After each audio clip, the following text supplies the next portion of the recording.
Welcome back, plumbing professionals. I'm Madison, and here with us today we have Jason. Howdy. We're going to talk a little bit about web design today, and hopefully you can take away some important lessons for your own website and maybe to switch to us in the future. You never know. Anyway, That's the hope. Yeah, that's the idea. But Jason, before we get started on web design and to the nitty-gritty, I wanted to hear about your background a little bit. How long have you been doing web design?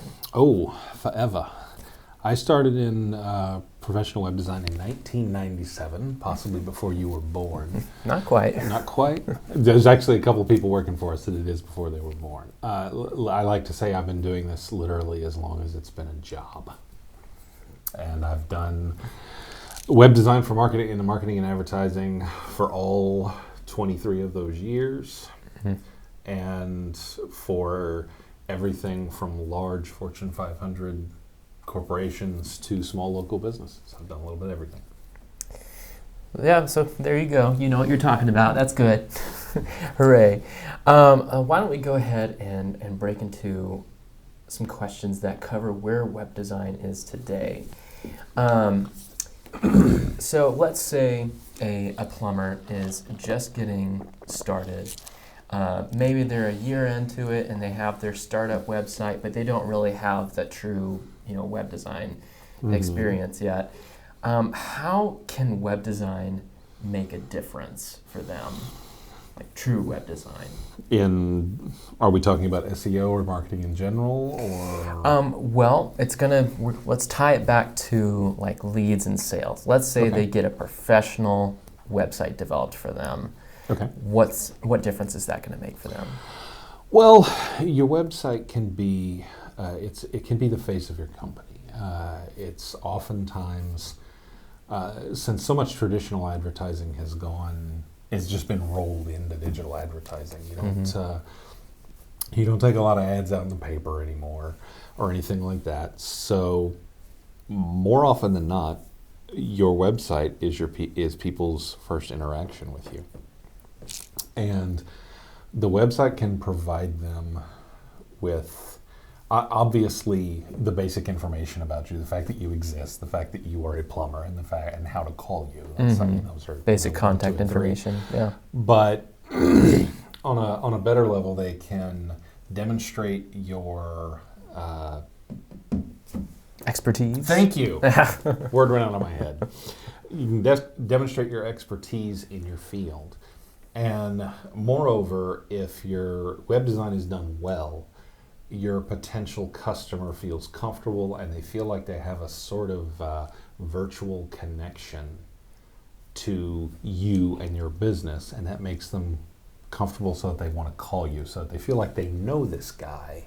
They don't, but they feel like they do, and so they're more likely to call you. If they look at another plumber's website, say, and it's just a bunch of stock photos of a smiling guy holding a wrench, and it could be anybody, and they know they've seen that photo before because they saw it on 3 other plumbers' websites, and it just looks very generic. They might say, okay, this is a plumber, and they seem to know, and from the content on here, it seems like they know what they're doing, but this just leaves me gold.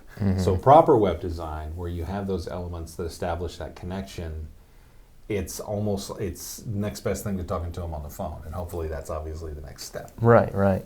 So not only are you, optimizing on search and showing people what services you have, you're also communicating a sense of confidence in your services with solid web design. Right. And if you're just talking about the search ranking part of it, a better web design affects ranking in a indirect way. Because people come and there's a website that's easy to use and pleasant to use, they stay longer. That's a good point. The longer they stay on the site, the lower what's called your bounce rate, and that is a ranking factor with Google, is how long people stay on your site once you get there. So. Okay, well, so there's a lot of different elements that go into web design, yet from an outsider perspective, for some, they might just see it as, I just need to throw up a website real quick. That's a good voice. Thanks. I pulled out my hick a little bit. So would you say, is web design easy? Well, no, I'm not going to say that.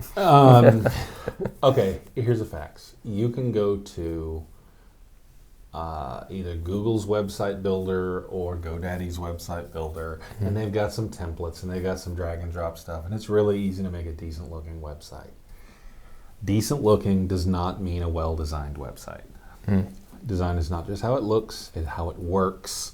And how it works is at a fundamental level, right down to the most esoteric, arcane bit of code, all the way up through how you operate it on the front end. And doing that well, that is a skill, that is a professional skill. Sometimes when Nolan, our senior partner here, he'll be talking to a client and he likens what we do to any other professional service. You don't have an amateur do your legal services. You don't have an amateur do your accounting services. Don't have an amateur do your web marketing services, because it's just as important to your business. It reminds me of that advertising series that talks about sometimes it's not okay to just be okay. And they would show like a doctor about to do surgery and stuff like that. Oh, I got reinstated. You nervous about your surgery? Yeah, me too. We'll figure it out. Yeah, so it makes a big difference having a professional person, not just somebody who knows how to make an attractive website, but somebody who knows how to. At this point, in this day and age, number one, website is a mature discipline at this point. If you break websites down, they kind of look really similar. Like if you go grab 20 websites, they look really similar. And almost anybody can figure out how to do a WordPress installation, because on most hosts it's a one-button thing. You say, oh, install WordPress. Done. I'm a genius. And then they can go and search for a template, which is just as easy to go install on my WordPress site. Done. And then those templates are actually extremely well made. Nowadays they're getting so much better. They are. And you can make a gorgeous website. But that doesn't mean it's going to perform. Because there's a lot more that goes into actual performance. And we were talking to a potential client the other day who did sign up with us, by the way. Yay! And they were looking at their website, and they thought it was really pretty, but it wasn't doing them any good, they said. So we looked at it, and yeah, it looks really nice. I said, there's something missing. And he's like, well, what do you think is missing? I said, well, there's literally no way to contact you. Not an email address, not an email form, not an address, not a phone number. I mean, absolutely no way to contact you. Wow. And I don't think I need to tell anybody that that's crazy. And so that might seem like a really basic thing, but it is a basic thing that a non-professional might leave out. It's basic because you should know to because you have to have it. It's non-negotiable. Oh man. So that kind of thing happens if you're dealing with amateurs. No, that segues into the next question really nicely. Like you said, there are a lot of the successful sites out there. They tend to use the same sort of design. Now, can you copy web design and be successful? Well, that begs the question of what do you mean by copy it? So let's say you look up your local competitors within like a 20-mile radius, and you say, okay, these guys are doing really well. Hey, wait a minute. I really like the look of this one. Why don't I just have a website that looks exactly like that? Okay. I mean, yeah, you could. And you can. You can say, I want one that looks just like this one. But here's the thing. Again, design is not just how it looks. So if you say, I want it to look just like this one, but perform better, now we're talking. Because although you've copied the look and the feel, you haven't necessarily copied the design, because again, the design is how it works. And if we make it work better under the hood, it's going to perform better. Now, if you literally, like if you see your competitor and he's got a nice looking website, let's just say you're a little bit savvy about this and know this, and you check the source code of the website, and you know where to look, and you can find out, and I know how to do this, by the way, you can find out up in the code header which WordPress theme he's using. And it's like you and then you go Google that and you find out, oh, that theme costs $30 on themeforest.net, which is a real thing. And you go get that and you copy his website and then put your name on it. It is not going to perform. Right. Because number one, if you copied the content, Google's going to ignore you. But let's just say you just copied everything else and you rewrote, you have the same pages, but you rewrote them. So it's legit now because it's original content. But all you've done is what he did, and he already did it. So Before you did. Yeah. So you're never gonna overcome that lead that he's got on you. Nolan likes to use this analogy of a horse running around the track. If their horse has been running around the track for 2 years, he's got a lot of laps. And if your horse comes on the track running the same speed, it never catches up. So if you do things on the back end and functional part of the design and copy the look and feel, you can absolutely overcome them and take that top spot in search. On the other hand, you're far better off doing a somewhat original look and feel just to establish your own brand and differentiate yourself from your competition. And that goes back into that sense of credibility that people feel. Yeah. That's a good point.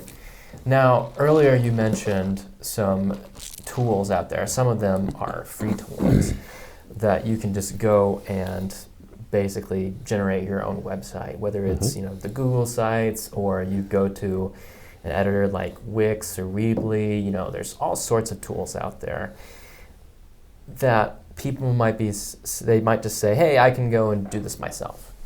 Now, with that many choices out there, is web design dead, at least from a professional standpoint? Yes. No. Podcast over, everyone. Shut it all down!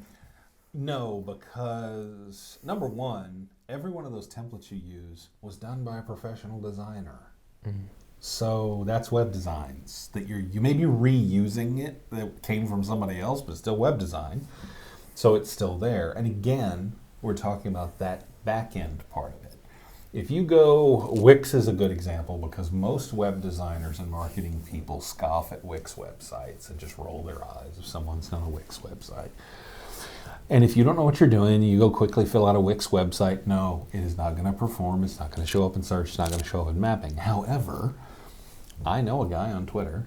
He's a marketer, digital marketer, works in Washington State. He took it as a challenge. So he took his own company and put him on a Wix website. But because he knew what he was doing on the back end and with content and everything else, he's ranked number 1. Nice. With a Wix website. Because it's not the tool. It's not whether you use WordPress. WordPress does make a lot of things easy and we like it. That's what we use. But it's not using a particular builder. It's not using a particular back end. It's in the hands of the designer and the developer that create the thing. That's where the magic happens. And without that, you lose it. No tool is going to replace that. And that's coding and any additional programming. Right. That's the base code. That's the authoring. Excuse me. That's the markup in the authoring of the site. That's the site architecture. And then on top of that is the content and the rich media like photos and videos. And the ease of use and just every aspect of web design that comes into that. You can do that with almost any tool. I can do it with a plain text editor, but I don't do it that way all the time because it makes it a little harder on me. But I can do it if I have to. But it's the professional using the tool that makes the tool great. So let's take a moment. We've been referring to lots of different elements of web design, some of them a little bit more vaguely than others. But we're obviously speaking to a lot of professionals who don't really have the insider knowledge of web design and the different elements that go into it. What would you describe as the core elements of web design? Oh, that's a tough one. It's a very broad question. It is a broad question because it kind of depends on how you're approaching the question. Let's say you're describing them to a plumbing professional, and you just need to be able to organize things neatly and describe the site process to them. Okay. A website is information and communication, and an interaction. It's your digital storefront. It's your book cover. It tells people what they need to know about your site. Now, if you're breaking it down, things like you got a header, you got a content area, you got a footer, you have text content, you have photo content, you have video content. But at the end of the day, a web design is information in the form of content, arranged in a way and organized in a way that helps people understand what they're seeing, and a method of communication with the person who put that content up there. Everything else about it is it's either content or code that describes what the content's for. So information and presentation. Right, that's it. I mean, if you want to get down to it, there's two elements, information and presentation. And the other stuff is mostly, that's sort of how we ended up customarily doing it. You don't have to do it that way. You can think of different ways to present it. Now, the danger is if you move too far afield of the usual, what people are used to seeing, they don't stick around. They look at your site and they're like, what the heck? And they leave. It's wonky.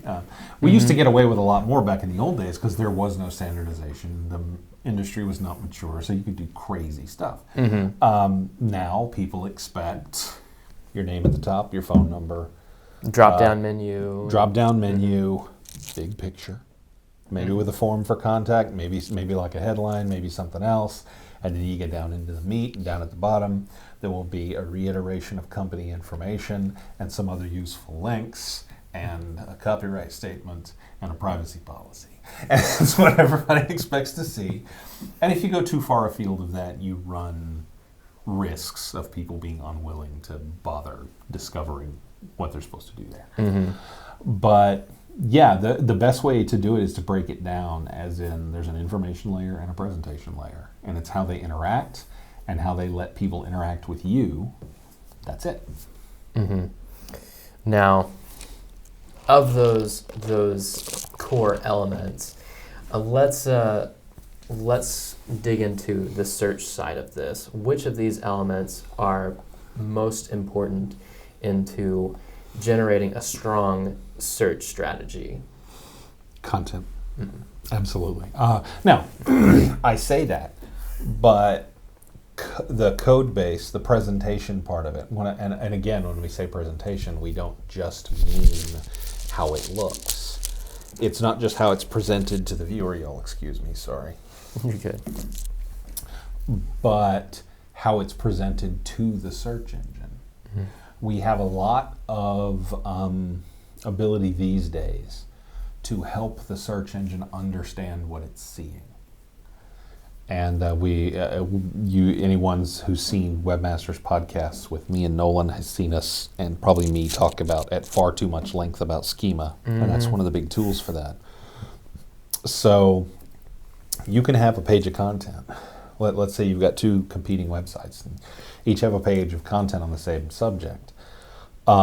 If this one is laid out with proper structured data, then Google has a better idea of what the publisher wants that to show up, what they want it to relate to, which also feeds into user intent on search. User intent on search is very important. When anybody types in a keyword for anything and tries to search Google based on aggregating behavior across, millions of searches, tries to determine what that person really wants. Are they looking to buy something? Are they looking for pure information? Are they looking to apply for a job? Yeah, exactly. So they try to guess that. And how you mark it up with structured data can help them determine is this for shopping? Is this just information? That's why a lot of queries you search on Google, the first thing will be the Wikipedia page on that thing. Mm-hmm. Because they don't necessarily, if you're not putting in something that they think you're shopping, they'll try to give you the pure information. And Wikipedia is the closest thing we got, right? So, I've actually forgotten the question. Oh, it's about a search performance. Oh, yeah. Okay, thank you. So code can have a great deal of impact on content, but you have to have the content. The content tells Google what your business is about, what you do. Literally, like, especially with recent changes in local SEO, you should have a page of content, a robust page of content, for every service you perform that you want to show up in search for. Mm-hmm. You can't. It's like some people will just try to say services and do a bullet list. Never gonna work. You have to have a page of robust content for every service that you are shooting for. I still shiver when I think about those service websites with just one wall of bulleted service points listed down. I'm like, oh gosh. Yeah, it's not doing any good. Yeah. Now, we've talked a lot about the search aspects of it, but a lot of companies, they know they should get into Google rankings, and they know that they should, put in keywords You and have whatnot. to. It's not even optional. However, some of them, they run too far, and they completely skip out on the user experience of it. They don't think about the people who are actually going onto their website to read the content, to absorb the information, and to contact them. Right. Now, how do we as web designers make sure that those user needs are being met while we're taking care of the search aspects? Read your content out loud. Literally stand in a room and read it out loud. If you're saying to yourself, hi, we're ABC Plumbing. We offer plumbing services in Fort Worth. If you'd like our plumbing services in Fort Worth, please call our office at la-da-da-da-da to get our plumbing services at Fort Worth. For the best plumbing in Fort Worth, yeah. Yeah, if you sound like a robot, don't do that. The big thing from Google these days is right for people. Every 3 months, lately it's every month, there's a massive core update. And surprise! Yeah, they don't tell us.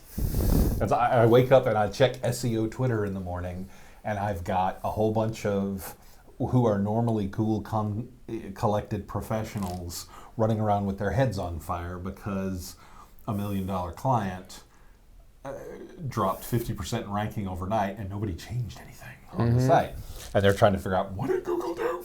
And Google, and John Mueller, the Google rep that is most often on Twitter, will come out and say, yeah, we sort of adjusted a thing, but not too much, and maybe we did this, but we really can't tell you. But my favorite bit is he always ends with, but you should just continue doing what you do. You probably shouldn't make any changes, and there's probably no way to optimize for it. Oh yeah, that's the big one. There's no way to optimize for this, even though we're all doing it by the time he says that. But the big thing is, and this is real, is right for people, right for your customers. Mm-hmm. Google is getting better and better every day at identifying content that's trying to game the system in whatever way it's doing it. And you're better off just writing for people, keeping your clients in mind. And that stuff will be rewarded. We see this on a regular basis. So there were some core algorithm updates recently that adversely affected both our competition and the competition of our clients. But our sites only went up because we've been writing for our clients and following that dictate for some time now. Mm-hmm. And we're actually being rewarded for our work. Mm-hmm. And we're seeing it happen to our clients as well. So yeah, that's the big thing. And we take such a holistic approach to the optimization process. There's no gimmick, just I should just try to focus on. Use the word every 50 words. Yes. That doesn't work anymore. That will sound weird if you speak it out loud. Mm-hmm. And content, by the way, just an extra thing, it's tempting, especially when you're running a site that's primarily a marketing tool. It's tempting for the content to be very sales focused. Oh, like, yeah. buy the stuff, buy the stuff, buy the stuff, buy the stuff. No. That gets shunted aside as low quality content because people might be looking to buy something, but they're also looking for information about it before they buy it. And just saying buy the stuff, buy the stuff, buy the stuff doesn't give them information. And so that's low quality content and it won't rank. I was just talking with both Shabs and Blair about it last week in their podcast. Yeah, some of our content writers here at the Webmasters. Shabs and Blair. It sounds like a 1970s detective sitcom. And one of the things we talked about was balancing the sales voice with the regular communication, regular people speak. And I think one point that you could take away from that, if you were in a conversation, and the page you were reading was a person talking to you, and if you couldn't stand to be in that conversation, you were looking for ways to get out from this salesperson talking to you, then you would want to be running away as quickly as possible. Right. And it's the same way with a site. If you're listening or reading, I should say, a website that's over and over, use our stuff, use our sales, we're so great, then you're going to bounce. Yeah, you're going to bounce so fast. And the other thing, the other thing is going too far in the other direction, is being trying to be like flowery and poetic in writing about plumbing and passive. We had, I mean, I hired you as a content writer, and what do I say in every content writer interview? Don't try to be one of the fancy. I forgot which. What which I say you is, said. if you want to be Ernest Hemingway, Yeah. write the great American novel, that's great, and I support you in that effort. Don't do it while you're here.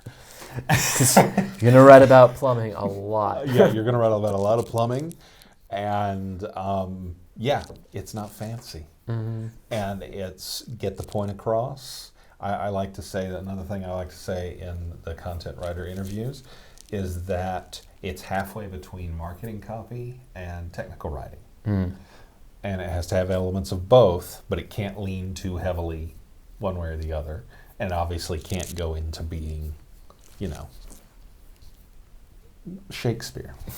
Yeah, that balance is a hard Now I one to want master. now I want to write a whole plumbing website that sounds like Shakespeare. That would be fun. Challenge accepted. If one of you feels like being one of our clients and taking on that challenge, we would love to work with you. If you're doing plumbing in Stratford-on-Avon, no, I don't think we have any clients in the UK, but that would be fun. I guess the question that I'm trying to voice is, there are so many different advancements in SEO and just an equal number, if not hundreds more, gimmicks out there that people try to pitch as the next big SEO thing in web design. What advice would you give to a plumber to help them know, okay, maybe that sort of thing isn't something to go after. This is what you need to stick with. Right. What sort of guidelines should they follow? Number one, if you can call it a gimmick accurately, don't do that. Gimmicks are just that.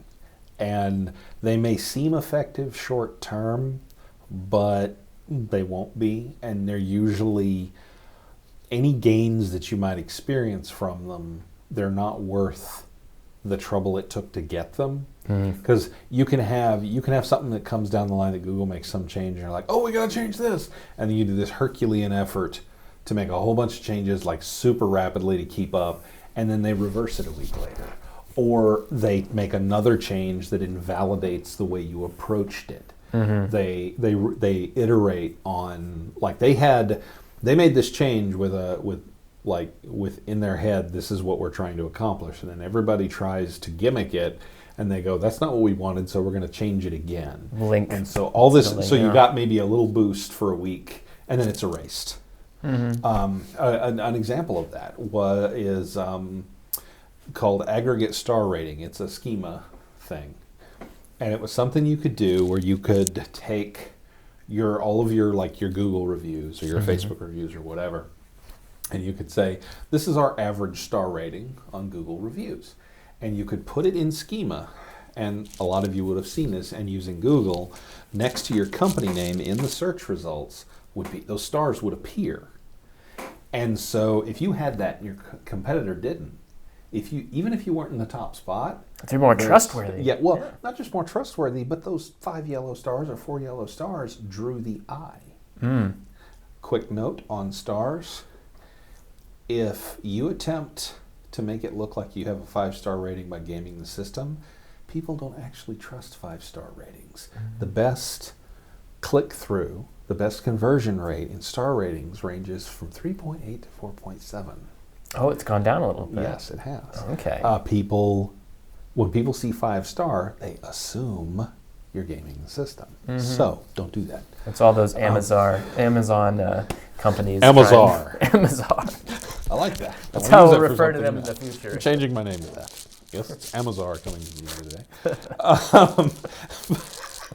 But if you've got those stars sitting there on a page where everything else is a blue link or black text, and then all of a sudden there's these yellow stars, they would draw the eye. So, and the intent was, if you have reviews, it would show up in search results to make you look more trustworthy. But then what happened is every SEO on earth, us included, made sure that schema was on every result. And so it was no longer impactful because everybody did it. It diluted the value of it, yeah. And about 6 months ago, Google said, we now consider that self-serving and we're no longer displaying it. Now, that took them 2 years to remove. So it was worth it because it actually wasn't that much trouble. But a lot of times it's a lot more trouble, and they're reacting to these things more quickly every day. They had a similar thing that I won't go into in depth recently, that they did something again with schema, and everybody was like, blah, blah, blah, and started scrambling to get it, and like less than 60 days later they said, nope, not going to do that anymore. And so all this work got invalidated. So don't jump on the latest train, don't jump on the gimmick train. If anybody comes to you saying this one thing is the key to SEO, kick them out of your office.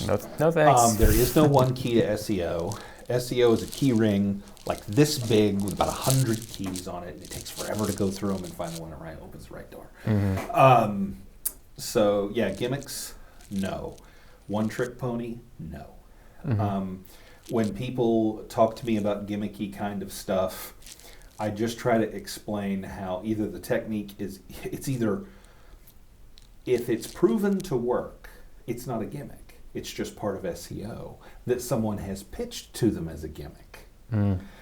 Or it's proven not to work, or not yet proved to work. And or just straight out a lie. Well, yeah. But I mean, that's beside the point. Yeah. It's if it's just being sold as a gimmick, but it's something that everybody knows works, then it's just part of SEO, and if you sign up with us, you're going to get it anyway.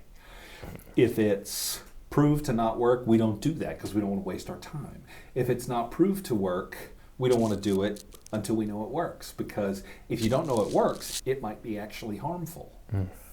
So I hope that answered the question. Oh yeah, I think one great way to put it in perspective, and this is something that me and Amberlynn talked about a few weeks ago, sometime last month.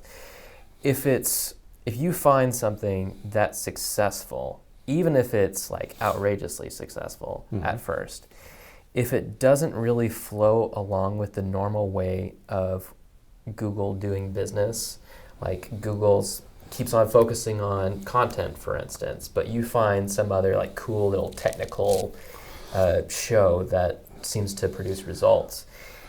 So often, if it doesn't go along with the way Google likes things done, eventually you're going to see either diminished returns or just no returns at all. Or if you're really, really unlucky, an actual penalty. Yeah. Penalties are pretty rare, to be honest. And it doesn't even have to be something like illegal or shady. They just don't it's like just that against way. Google's rules. Yeah. There was a long time when we acted around here like Google had some Google cops that would come to your business and kick stuff over if you did something wrong, and realize it's not really how it works. But Google PI. Google PI. Open the door. Open the server. If you're doing something And it seems to work, and it seems to work really well, but it's something, especially if it's something Google like literally says, we'd prefer you not do that. Google saying we prefer you not do that is Google saying, don't do that. We're working on a way to ban that. And here's the thing. In the past, they've done that, and it has taken as much as 5 years, 6 years for them to solve that problem and take care of it. Now, and if you could get, if I could be guaranteed some gimmicky thing would work for 5 years, I would totally do it. You know, I'm not gonna lie, but it's not.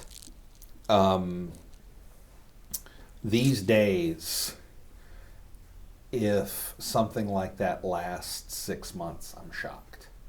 They are on the ball, and anything like that, if you're doing something that's something they don't want done or is not how they say they prefer it done, they're gonna catch up with you. Greg Gifford's an SEO I know who's well known among the marketing community, says stop trying to fool the nerds at Google. This is what they do. They know what you're doing. The question is not whether they know. The question is whether they've decided to take action. Sometimes something will be one of the things they don't like, and it's just low priority for them to address it because it's not affecting enough customers. And at some point, if they've cleared out the rest of their bug queue, they'll look at that. Or if they simply decide that it is having too big an impact on their users. Because they make their money by selling advertising, which means they need user eyeballs on their screen, on the Google pages. And so they have to deliver quality results. That's how they do it. That's the business model. And so if they decide to take action when they decide that their users are not getting a quality result because they don't want their users to go look for a different search engine. So that's what they're committed to, and they will. And so if you're gaming their system, you're picking their pocket. That's how they view it, and they will find you. Don't pick Google's pocket. Yeah, I mean, that's it's just as simple as that. Now, the average plumber isn't going to be on Google Twitter and checking every morning to see what the latest SEO advancements are for the industry. Presumably no. Probably not. But at the same time, there's an expected level of attention that even your average professional is expected to have, so that they don't get sucker punched by the next big update. What is the best way for a plumbing professional, roofing, HVAC, pick your industry, to actually stay on top of these things and be able to, not just run like a chicken with their head cut off every time an update comes out? Hire the webmasters. No, that sounds self-serving, but I'll modify that a little bit so it's less self-serving. Hire a professional digital marketing agency that knows what they're doing. You're a plumber, you're out there plumbing, and you should not be trying to figure out the latest thing on Google search, because that's not your specialty. That's not what you're supposed to be good at. If you were good at that, then you'd be doing what we do, not what you do. Again, like any other professional service, if you're a plumber, you don't try to do all your own contracts without having a lawyer look at them. You don't necessarily do all your own accounting. You probably have a CPA for your business because it's too important to your business for you to pawn it off on someone who's not a professional, whether a professional, CPA, whether it's you or some person in your office or whatever. There are just some things you can't get wrong. Right. Yeah. And you may not think marketing is one of them, but marketing is one of them. It's the lifeblood of your business. Without marketing, there are no sales. Without sales, there's no money. Without money, you're out of business. It's really simple. So if you want to keep up with stuff, get a professional agency to help you with it. If you want to understand it, speak to your agency, listen to them, trust them. because, I mean, be vigilant. Don't let them screw you over, obviously. But, I mean, we've got examples where we've had clients, because they were trying to do their own thing. We had a client, Nolan spoke to him recently. He had been up on Google Maps forever. He had like hundreds of reviews, had been doing great, and then disappeared from Maps. And he came to us, and after a lot of conversations and talking about it, he had been offering his clients a Starbucks gift card for a review. Now, this guy did not know he was not supposed to do that. He was not trying to cheat the system. He was trying to encourage his clients to give him a review. But in Google's eyes, that's payola for the review. And once they discovered it was happening, and don't ask me how they knew, they know. Why is it when you're talking to somebody about a product, and then the next time you look at your phone, you get an advertisement for it? Especially if you're on Android. And so they know what's going on. And we had to rebuild him from the ground up, because all those reviews and everything else was tainted as far as Google was concerned. And that client wasn't a bad guy. He wasn't trying to cheat. He just said, well, what's a good way to get people to give me a review? He didn't tell customers, show me that 5-star review and then I'll give you this. He would just say, hey, if you review us, you get this. And he didn't try to go further than that. But had he had an agency that he could have gone, hey, I want to do this, we could have, no. Do not do that. That's payola. Google will figure it out and you'll lose everything. That's suicide. And they could have helped him with that. Or we could have helped him with that. But, so, I mean, that's just one example. So get professional help. God, that sounds terrible. You need help. You need professional help. But treat it like any other professional service and get a professional to do it. That's how you stay on top of it. Yeah. You know, one of the ways that me and Amberlynn put it, we compared it to getting like a new telephone number or a new cell phone from Verizon or whoever your provider is. Just because you get the number doesn't mean that people automatically intuit, oh my gosh, that company down the street, I suddenly know that they exist. Right. And it's the same way with a website. Even if you manage to get to, the good, a solid design, just simply having that website doesn't automatically mean people know it. Yeah, a beautiful website does not automatically equal traffic. There's a whole bunch more that goes into getting traffic to the site and having it show up on search after the visual design is done, and that again goes into the back end design, the design of the structure and organization of the website, the content design, and everything else. All that's part of web design, and you have to do all of those things in order for it to perform.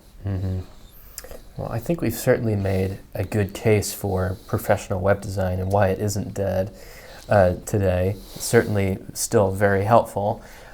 Jason, if let's say somebody showed up at the very end of this podcast and you had one thing that you wanted them to take away about web design, what would you want them to remember? Design good. No. Web design is the foundation of your digital marketing effort. Your website is your voice online. All the other stuff, social media and everything else, are outgrowths of that. You need to have the website first. The other stuff adds to it. And a proper web design, which again is not just what it looks like, but it's how it works, is a fundamental need for your business. That's it. That's a good point. And get a professional. Yes. It's not enough to be found online. You also have to have people choose your business. And we're always around. That's a good way to put it. I like that. Well, thanks. And we're always around here to help you with that if you need help. Anyway, thanks for listening in. Thank you, Jason, for sitting in. And take it easy. We'll see you next time.